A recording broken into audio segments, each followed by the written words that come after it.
So in this case, now because we've set these already, once we've set these, it's going to show up. We're going to go to like nutrition goals, right? Right in the middle there, nutrition goals. So we're going to click nutrition goals. So automatically, what the app does, it estimates based on the information that we've put in.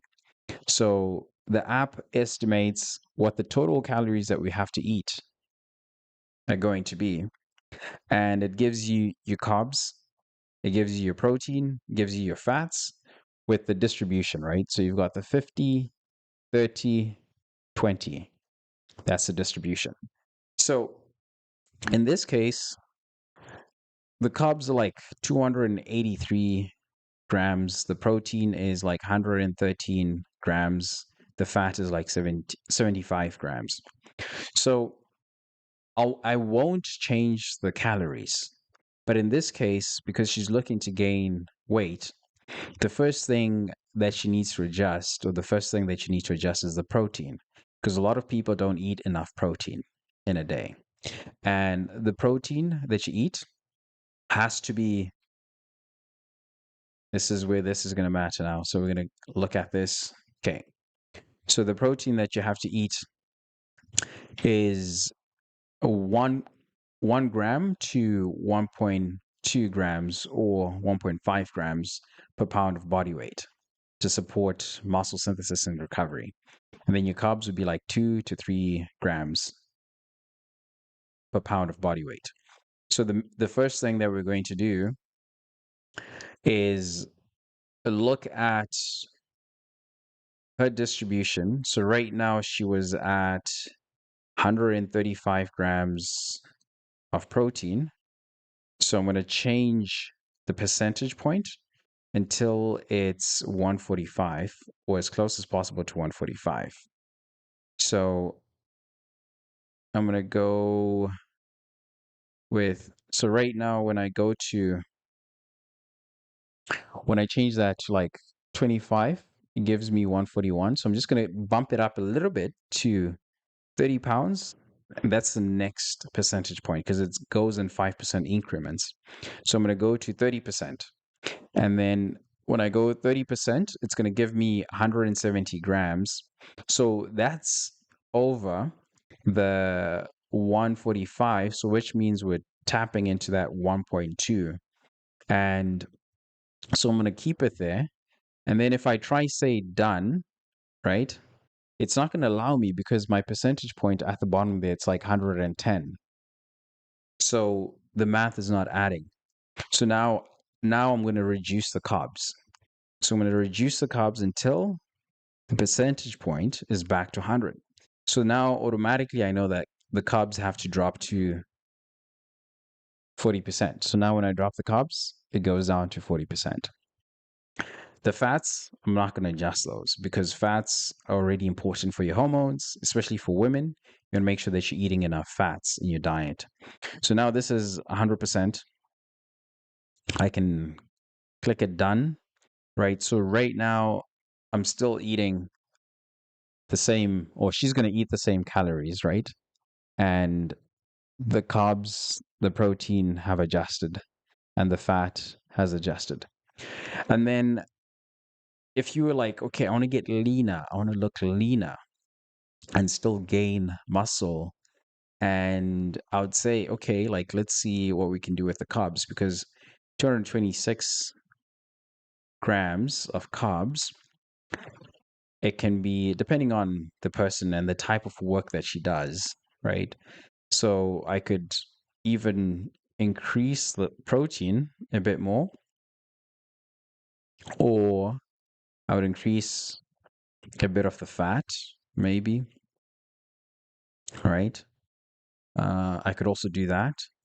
So for women, maybe I would increase the fat for like a woman, and I would reduce the carbs a little bit more, right? So I still have the same calories, but I just adjusted the macros.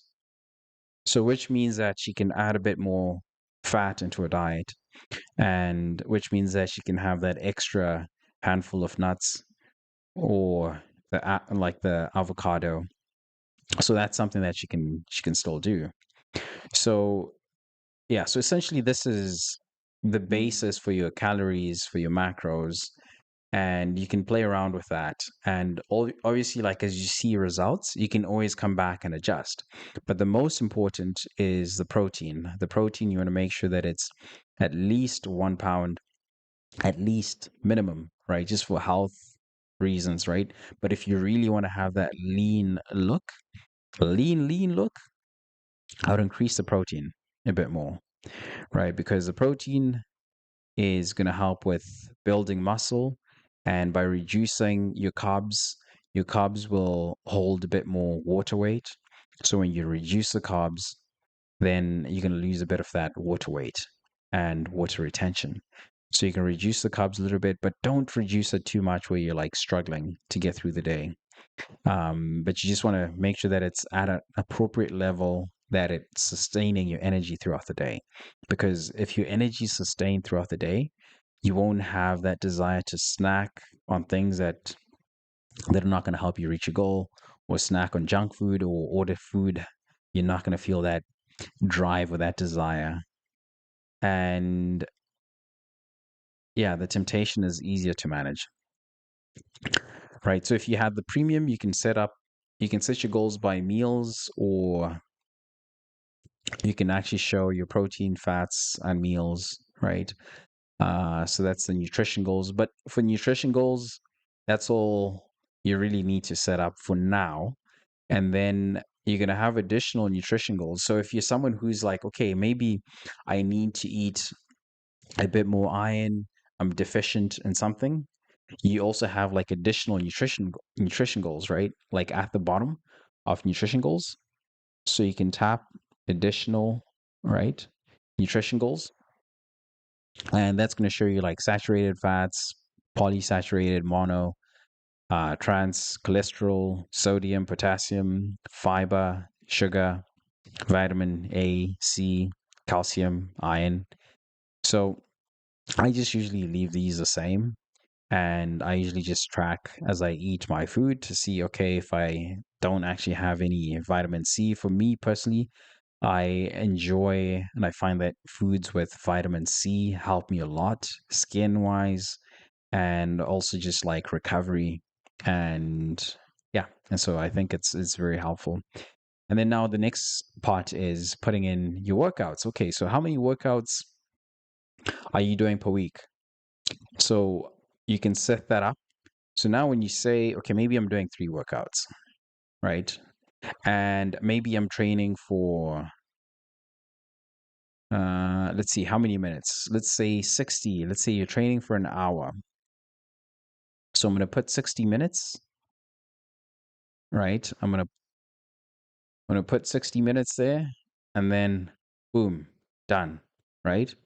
So now, because I've done this, I want to see if my calories have changed, what I set up before, because this also means that my activity level is going up, right? Before it was 0, and now it's not. So I have that set up, and my calories are still the same, right? So everything is still the same. I'm still in a caloric surplus, meaning I'm eating more food, eating more energy than I'm going to burn, which allows my body to store some of that energy and either turn it into some muscle as I'm building, because I'm training, I'm working out. And so now we've set our profile, we've set up our goals, and we're done. So right now, if I'm looking now at this, so this is,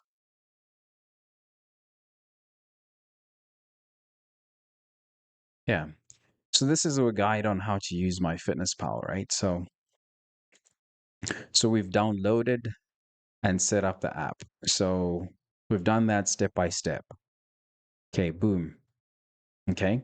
And then we got it. So Android Play Store, we've got that. Okay, open my fitness pal. So we've done that. We've created our account. set up your profile. So that's what we've just done. So yeah, so you filled out your age, height, weight, activity level, right? So